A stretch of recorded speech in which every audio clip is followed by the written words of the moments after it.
লে ওষুধটা খেলে। মুখ খুলিছে? না ম্যাডাম, কাল থেকে কিছু খাওয়া দাওয়া করেনি তো, তার উপর আবার প্রচুর টর্চার করা হয়েছে, অজ্ঞান হয়ে গেছিল।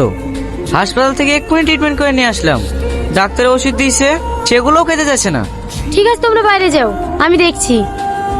তুই কি ভাবছিস এসব নাটক করলে তুই ছাড় পেয়ে যাবি? আমি নাটক করছি না সালমা, তোমরা যদি আমাকে মেরেও ফেলো না, তবু আমি শুধু একটা কথাই বলবো, আমি এসবের কিচ্ছু জানিনি। দেখো, আমি তোমাকে একদিনের জন্য হলেও ভালোবেসেছি। তুমি এভাবে পড়ে পড়ে মার খাচ্ছ, কষ্ট পাচ্ছ, আমার খারাপ লাগছে না বলো? তোমার অ্যাকাউন্ট থেকে এতগুলো টাকা ট্রান্সফার হয়েছে, তার সমস্ত এভিডেন্স আমাদের কাছে আছে।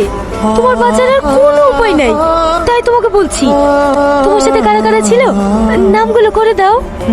আমি তোমাকে কথা দিছি, ফাঁসির হাত থেকে আমি তোমাকে বাঁচাবো।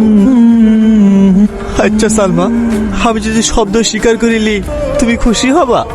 হ্যাঁ, তোমার সাথে কারা কারা ছিল বলো? কেউ ছিল না, সমস্ত কাজ আমি একাই করতাম। এবার তুমি খুশি তো?